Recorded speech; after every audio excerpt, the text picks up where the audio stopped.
Сәлем достар, бүгін сіздерге жиекті оюларды қалай сызу керек, соны көрсетейін. Ең алдымен менің YouTube каналыма тіркеліп алыңыздар. Міндетті түрде қолдау көрсетулеріңізді сұраймын. Қағаздан жоғары қарай 2 см түзу етіп сызып аламыз.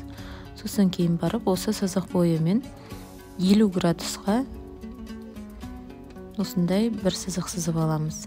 Енді екінші сызығымыздың арасы 10 см болады. 10 сантиметрді есептеп аласыздар. Енді жоғары қарай 50 градуспен осы жерде де сызып аламыз.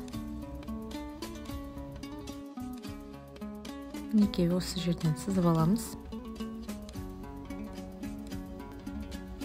Енді мынау ромбик тәрізді болды, бізге оюдың жарты бөлігі ғана қажет болады, яғни толқын тәрізді келуі керек.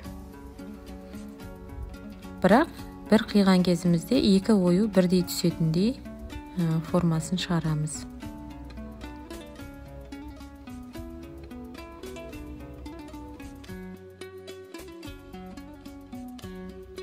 Енді мына жерде бастырып, дұрыстап оюдың үлгісін әдемілеп сызамыз.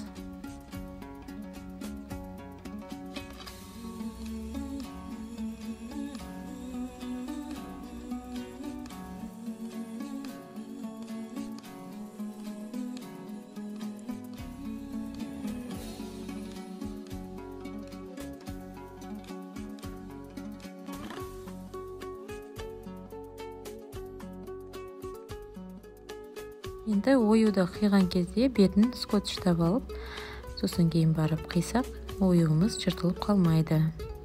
Ұзаққа шыдау үшін міндетті түрде бетін скотчтап алыңыздар.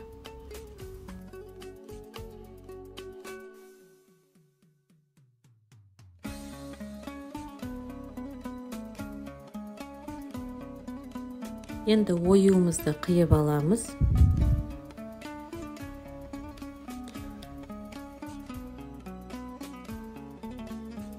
Дайын болған ою бөлшегін А4 қағазды екіге бөліп, осылай қосып аламыз да сызық бойымен сызып шығамыз бастырып.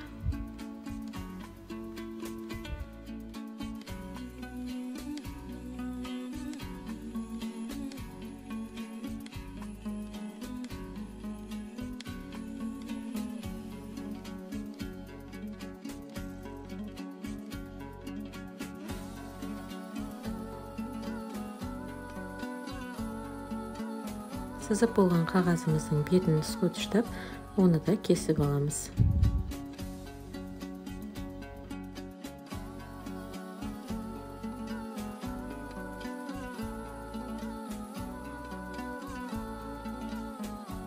Неге біздің лекаламыз дайын, көрпешелердің шеттеріне шеткі ою ретінде пайдалансаңыздар болады.